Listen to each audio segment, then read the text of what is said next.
Congress investigates Harvard's deal with Trump. What you need to know. This revelation shakes the very foundation of academic independence and raises serious questions about the influence of political power in higher education. More than a dozen Harvard alumni, now serving as members of Congress, are sounding the alarm over Harvard University's potential deal with President Trump.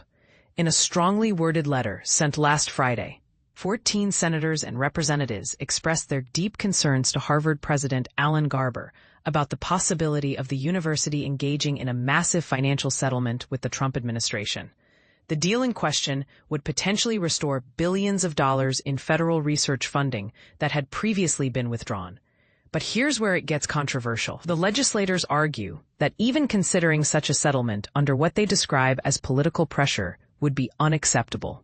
One senator wrote in the letter obtained by the Boston Globe, "We are alarmed that Harvard would contemplate a settlement of this magnitude under apparent political pressure." These concerns come at a time when Harvard, like its peers, has been entangled in talks with the Trump administration after nearly $3 billion in federal funding was cut.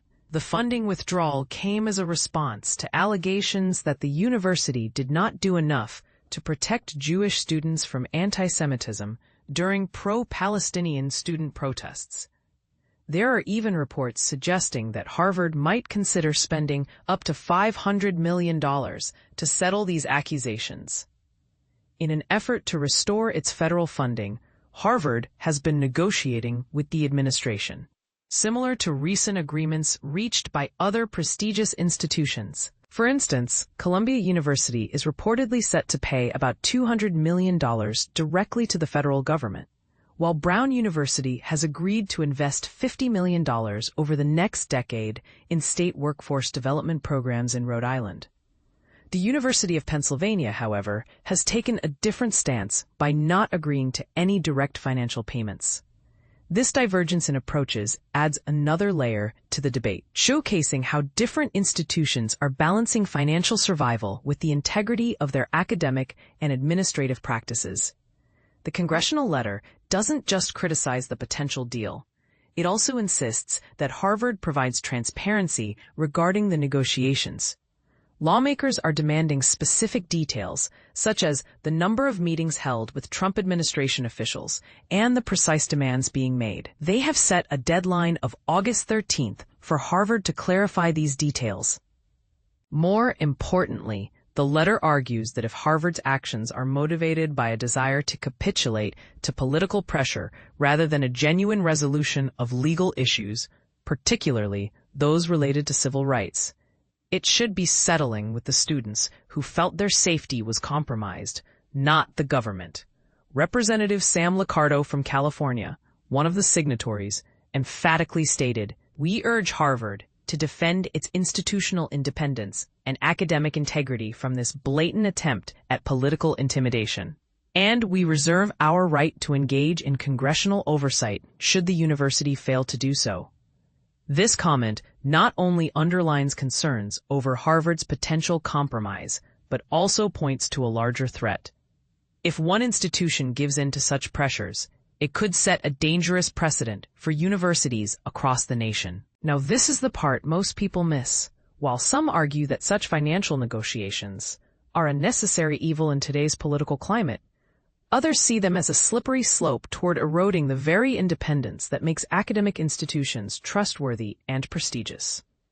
Should universities ever yield to politically motivated demands just to restore funding?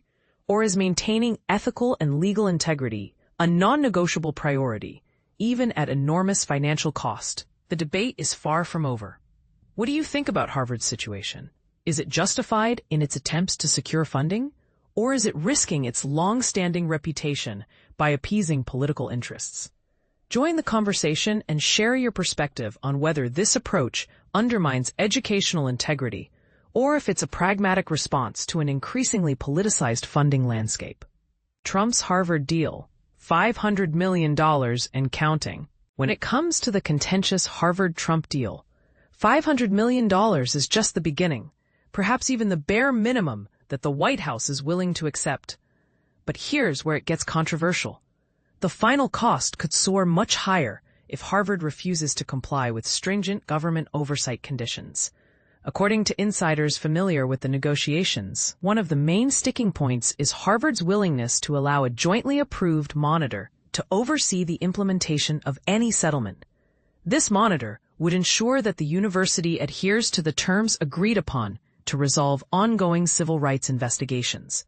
Furthermore, Harvard would need to implement additional oversight reforms to unlock the release of $2.6 billion in frozen federal research funding. This situation highlights the complex interplay between academia and government oversight.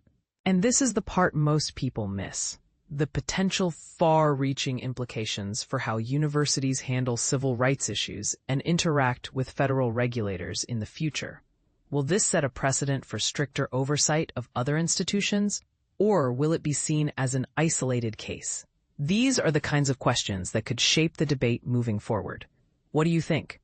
Should Harvard agree to these terms, or does the proposed oversight go too far? Share your thoughts in the comments below.